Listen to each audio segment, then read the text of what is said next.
Salut à tous et soyez les bienvenus sur la chaîne qui déboîte.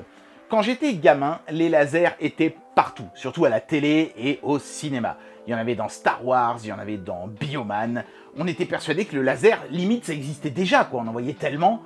Et puis, force est de reconnaître que maintenant, quand on regarde avec du recul le laser dans les foyers, c'est surtout le laser pour lire des disques optiques, quoi. Et puis c'est tout. Mais il y a quand même quelques lasers qui commencent à arriver dans les foyers et qui ont un petit potentiel destructeur. Ce sont les lasers pour graver et pour découper de la matière. Jusqu'à présent, ils étaient réservés à l'industrie et désormais, ils commencent à arriver dans les foyers. Aujourd'hui, on va tester le Hors-Tour Laser Master 3. C'est un petit peu le deuxième épisode, j'ai envie de dire, de cette série sur les lasers, parce que j'avais déjà testé le Master 2 Pro de la même marque, Hors-Tour Cuillère. Et en fait, ça s'était soldé par un demi-succès, j'ai envie de dire, parce que j'avais réussi à graver ce que je voulais. C'était une forme d'avion sur une planche de bois. Mais c'était pas très simple, c'était pas très ergonomique, c'était pas très grand public, quoi. Ça s'adressait à des gens qui savaient déjà un petit peu ce qu'ils faisaient. Si ce genre d'appareil veut rentrer dans les foyers, il faut qu'il se simplifie, il faut que ce soit aussi facile à utiliser, je sais pas moi, qu'une imprimante. Donc est-ce que c'est le cas? Est-ce que je vais réussir par exemple avec cette Hors-Tour Laser Master 3 à découper de la matière? On va essayer, je vais faire des tentatives sur du bois et sur du plastique, et on verra ce que ça donne à l'arrivée. C'est parti pour le test de ce Hors-Tour Laser Master 3, on y va. Bon bah première bonne nouvelle, Hors-Tour c'est comme les flambis, il y a une languette pour ouvrir le pot, regardez ça. Ça se passe ici, hop. C'est assez marrant, je pensais pas que un graveur laser aurait droit à un tel niveau de soin sur son emballage, mais pourquoi pas. Regardez ça, c'est pas mal, il y a des petites icônes qui apparaissent en dessous, là, à l'endroit où on a fait où on a soulevé le flap. Voilà, donc j'imagine des exemples de découpe et de gravure que vous pouvez faire. Donc on voit du cuir, on voit du bois. Moi, je vais essayer du plastique. Je n'en vois pas sur la présentation ici, mais normalement, c'est faisable. J'espère, parce que j'ai acheté des plaques de plastique. Je ne les ai pas encore reçues, d'ailleurs, au moment où je tourne cet unboxing. Alors, ensuite, qu'est-ce qu'on a? Le laser, évidemment, se présente démonté. Donc, on va avoir de la dock. Donc, ça, c'est pour la maintenance et les FAQ. Alors, ça peut être pas mal, notamment pour tout ce qui est la partie logicielle, pour bien savoir comment paramétrer le laser. Vous voyez, je vois aussi notamment des teintes de gris là pour tout ce qui est en gravure. C'est pas mal, ça c'est bien d'avoir permis aux débutants d'avoir une sorte de petit manuel de référence. Le manuel du module laser uniquement. Voilà, donc ça je sais pas trop à quoi ça correspond, mais j'imagine pour faire les réglages de mise au point, etc. C'est un faisceau lumineux, donc il faut qu'il soit précis. La notice tout court de l'appareil, voilà, qui permet notamment de faire l'assemblage, vous voyez, parce que c'est comme un Lego, il faut faire son assemblage soi-même. Ça a l'air d'être un peu plus simple que le Master 2, qui était quand même assez complexe avec sa chenille apparente. Des déclarations de conformité, etc., qui sont importants, mine de rien, parce qu'un laser, c'est quand même dangereux. Ne mettez pas le feu à votre maison, s'il vous plaît. Une sorte de quick guide pour s'assurer qu'on a bien fait l'installation correctement. Des choses à vérifier, notamment au niveau des câbles, des connecteurs et ce genre de choses. Donc voilà, il y a des précautions à prendre. On fera attention à tout ça, bien sûr. Et puis ensuite, on a tous les différents éléments pour le montage. Donc ici, on peut voir les vis dans une petite boîte. C'est bien rangé, les différents outils. Une clé de sécurité pour éviter que le truc se mette en marche accidentellement. Un petit lecteur de micro SD en USB. C'est sympathique parce que j'imagine qu'on peut précoder tout sur une carte SD et le mettre dans l'appareil ensuite. Et puis bien sûr, on va voir les différents éléments métalliques du laser en lui-même qui sont dans des compartiments, vous voyez, en polystyrène. Donc c'est super bien fait. On va essayer d'en sortir un pour vous le montrer en détail. Voilà, la face avant. Allez, au moins celle-là. Parce que tous les éléments vont se ressembler après, de toute façon. Donc, voici la face avant. Regardez, on a le bouton d'arrêt d'urgence. Le petit logo Hors-Tour ici. Et ça vous donne une idée aussi de la taille. Là, on est sur du 60 bons centimètres. 20, 40, 60. C'est ça. Voilà, donc on a le panneau de contrôle avec des boutons Power. La clé ici, donc. Et le bouton d'arrêt d'urgence qui pivote, hop, et qu'on presse pour stopper en cas de problème. Ça, c'est important parce qu'on ne sait jamais, surtout quand vous gravez sur du bois, un incendie peut se déclencher si vous avez trop chauffé une zone. Donc, c'est bien qu'il y ait un système d'arrêt d'urgence pour pouvoir éteindre le feu si nécessaire. Voilà, bon bah maintenant ce que je vais faire, c'est que je vais assembler ça hors caméra et vous montrer ce que ça donne une fois que c'est monté. C'est parti. Et voilà, donc nous sommes ici dans ma buanderie. Vous allez entendre un petit bruit de fond, c'est l'extracteur d'air qui est, attention, indispensable si vous comptez utiliser cet appareil et rester dans la pièce. Sinon, vous pouvez toujours sortir de la pièce, la laisser aérer et revenir une fois que votre gravure est terminée. Mais je vous conseille toujours, quand vous vous servez de ce genre d'appareil, en particulier sur des matériaux comme du bois, de rester pas trop loin quand même, parce qu'on ne sait jamais, hein, imaginez que le bois prenne feu parce que vous avez fait des mauvais réglages, ça pourrait être extrêmement embêtant. En tout cas, premier truc que je remarque, c'est que Ortur a fait un effort sur le design de son produit. Le Master 2 Pro faisait un peu roots avec son cadre un petit peu rikiki, etc. Là, c'est gros, c'est beau. On a un beau fini, comment ils appellent ça chez Apple, Space Gray, c'est ça. C'est joli, c'est assez classe et ça fait plus raffiné. Même si j'aimais mieux la chenille sur le côté gauche que ce câble qui est simplement attaché maintenant sur le côté du laser, plutôt que d'avoir une espèce de rail articulé comme c'était le cas sur le Pro 2.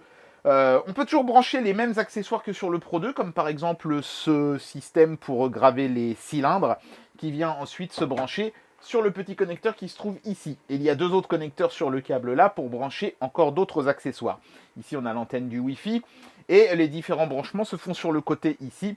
Ce qui est plutôt pas mal parce que encore une fois sur le Master 2 Pro, tous les branchements se faisaient par devant, ce qui était un petit peu gênant quand l'opérateur reste devant le laser. Après c'est facile, hein, on tourne la clé ici, on appuie sur le bouton et s'il y a le moindre problème, on enfonce le bouton stop d'alerte ici et tout s'arrête. Notez que tout s'arrête aussi si le laser est penché. Par exemple, si vous l'avez surélevé pour qu'il puisse graver quelque chose d'épais et que quelque chose tombe pendant qu'il bouge, pas de panique, dès que le laser n'est plus à l'horizontale, tout s'arrête par mesure de sécurité, même si c'est quelque chose que vous pouvez débrayer si vous le souhaitez.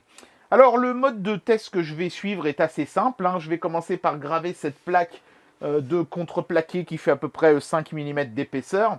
Je vais simplement y graver dessus le logo de ma chaîne, parce que bon, ils fournissent des, vous voyez, ils fournissent des petites plaquettes là, mais bon, ça fait la taille d'une carte de visite, je trouve ça un petit peu ridicule. Une fois que j'aurai réussi à faire ça, on essaiera de faire un petit peu plus compliqué, on essaiera de découper de la matière. Pour ça, hop, j'ai acheté des plaques sur Amazon, j'en ai 10, c'est ce qu'on appelle de l'acrylique noir. Alors attention, l'acrylique transparent, c'est plus compliqué à découper sur ce genre de laser. Ça peut marcher, mais c'est pas évident. Donc là, j'en ai pris du opaque, ce sera plus simple, ça évitera que le laser traverse la matière sans la couper. Voilà, j'ai 10 plaques et je vais essayer de faire une découpe d'un cercle.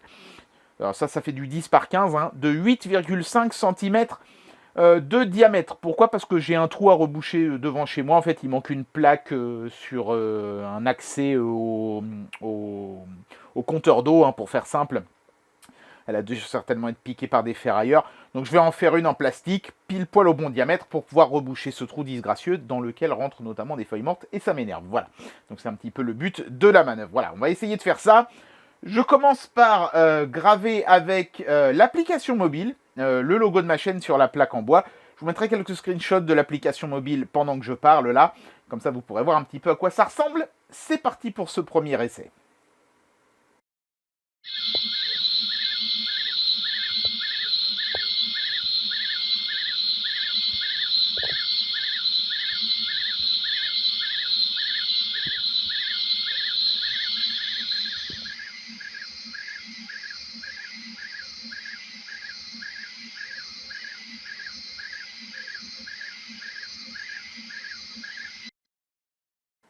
Voilà, donc là c'est fini et j'ai laissé un petit peu les fumées s'évacuer avec l'extracteur. Et voilà ce que donne le résultat final. On peut choisir de graver au point 0, c'est-à-dire à l'origine du laser, vous voyez là où il se trouve actuellement, donc dans le coin inférieur droit. Mais si vous avez envie de centrer votre gravure, vous pouvez positionner le laser manuellement par exemple, et dans l'application mobile, cocher commencer la gravure à partir de l'endroit où se trouve déjà le laser. Notez qu'il y a un bouton test sur l'application mobile et vous verrez le laser éteint se déplacer pour vous montrer dans quelle zone il va travailler. Ça vous permet, si vous gravez un truc, je sais pas, qui a besoin de beaucoup de précision, je sais pas, le dos d'un iPad par exemple, d'être sûr que votre dessin sera bien à l'endroit où vous voulez qu'il soit. Et vous voyez, c'est là que je déplore que les notices soient pas un petit peu mieux adaptées aux débutants. Ce cadre noir que vous voyez autour de ma gravure, je le voulais pas comme ça, moi je voulais que ce soit juste un cercle. Tout ça c'était de la transparence, mais la transparence d'un PNJ, moi c'était un fichier PNG, la transparence elle apparaît en noir, donc sachez-le, si vous voulez pas avoir du noir partout là où il y a de la transparence, pensez d'abord à remplir cette transparence en blanc. Voilà, donc maintenant je vais essayer de découper mon cercle dans mes petites plaques comment on appelle ça, d'acrylique. Alors il y a un film protecteur à enlever d'abord, il ne faut pas que j'oublie. Alors comment je sais quelles sont les valeurs à mettre pour découper de la matière, ou pour la graver d'ailleurs? Eh ben, ça malheureusement c'est un truc qui est mal foutu, c'est que dans les applications de gravure, bon, pour graver, vous laissez les paramètres par défaut, en général, il n'y a pas de problème. C'est ce que j'ai fait pour la gravure que vous avez vue sur le bois. Mais quand vous voulez faire de la découpe ou des choses comme ça, il faut altérer 2 valeurs, en fait 3 même à vrai dire. La puissance du laser, on peut la régler entre 0 et 100% de sa puissance maximale, donc ici 10 watts. Vous pouvez régler sa vitesse, donc le déplacement du laser sur la surface peut être plus ou moins rapide. Voilà, donc plus évidemment il est lent et plus il sera efficace pour découper. Et vous pouvez également régler le nombre de fois qu'il va passer au même endroit. C'est-à-dire que vous pouvez le faire passer 1 fois, 2 fois, 3 fois, 4 fois, 5 fois, jusqu'à ce que ce soit bien découpé. Certaines matières, il vaut mieux y aller plusieurs fois tranquillement plutôt qu'une fois très puissant, parce que ça risque de fondre ou de prendre feu si vous n'êtes pas prudent. Alors, sur le site du marchand, pas sur le site du fabricant, mais sur le site du marchand, c'est pour ça que je vous recommande ce site. Et en plus, c'est eux qui m'ont envoyé l'objet, donc c'est très cool de leur part. Il y a heureusement une liste ici où on peut voir par exemple que si je veux couper, donc moi ici c'est de l'acrylique, voilà, donc de l'acrylique noir. Alors ils n'ont pas forcément l'épaisseur que moi j'ai, je vais prendre la plus petite épaisseur que eux ont, c'est 5 mm. Ils disent de mettre le laser à 100% de la puissance, de faire 3 passes, en mettant une vitesse à, je ne sais plus exactement où c'est, enfin bref. Voilà, vous avez toutes les informations sur la feuille pour faire des découpes sans vous gourer. Donc je vais mettre ces réglages-là dans l'application, j'ai branché un petit PC ici, je vais mettre ces réglages dans l'application et on va voir si j'arrive à faire ma découpe proprement. C'est parti.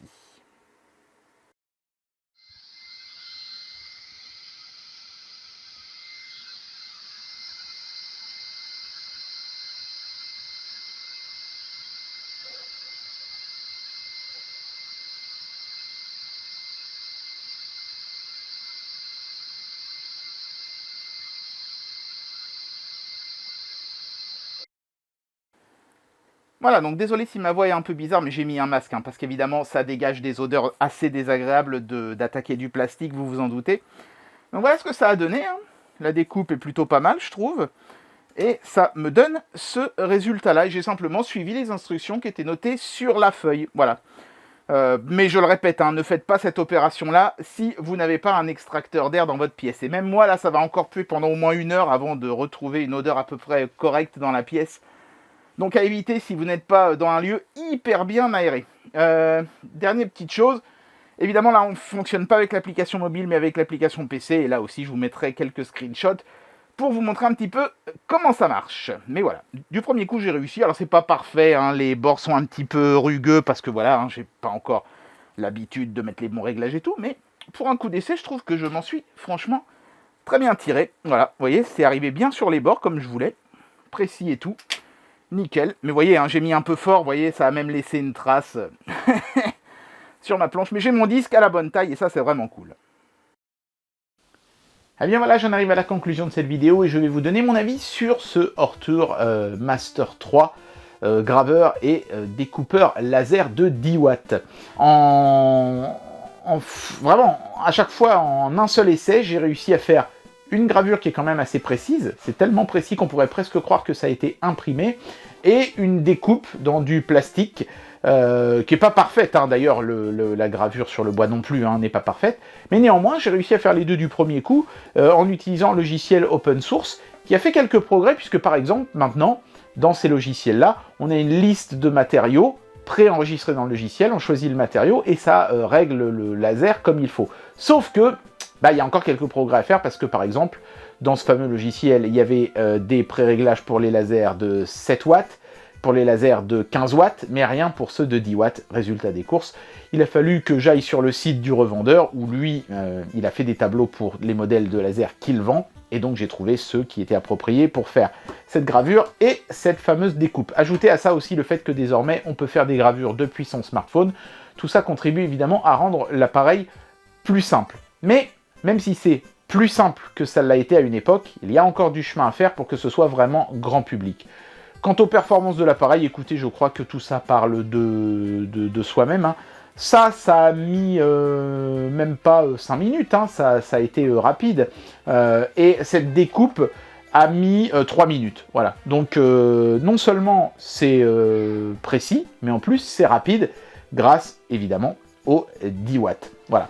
Je le répète, hein, si vous acquérez ce genre de produit, faites attention à tout ce qui est ventilation, en particulier le plastique, ça sent très fort, c'est compliqué. Alors moi ça va, j'ai un extracteur, mais enfin néanmoins je l'ai laissé tourner toute la nuit pour éliminer à 100% les odeurs.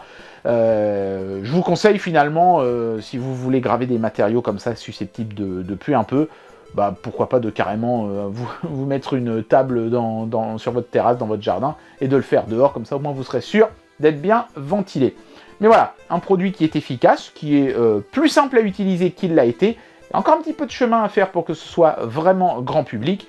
Et là, je pense qu'à ce moment-là, vous pourrez acheter les yeux fermés. Mais si vous vous sentez suffisamment aventureux pour vous lancer, c'est un appareil qui s'apprend assez vite.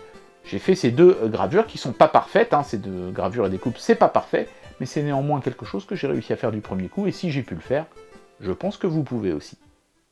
Et bien voilà, c'était le test de ce hors-tour Laser Master 3. Je pense qu'il y a encore un petit peu de travail pour que ce genre d'appareil devienne vraiment grand public, facile à utiliser pour tout le monde. On a fait des progrès, et le fait qu'on puisse notamment contrôler cet appareil depuis un smartphone ou n'importe quel autre type d'appareil comme ça en sans fil est clairement un pas en avant vers la simplification à l'extrême de ce genre de produit. Mais c'est surtout au niveau du software, je trouve qu'il y a le plus encore de progrès à faire pour que ce soit aussi simple d'utiliser un truc comme ça qu'une bête imprimante, par exemple. Aussi simple et aussi sûr également. Parce que, évidemment, ce genre de laser, c'est pas mal de contraintes qu'il faudra vaincre avant de pouvoir l'utiliser de manière sereine. En tout cas, j'espère que cette vidéo vous aura plu, et moi je vous dis à très bientôt pour un prochain test. Allez, tchuss!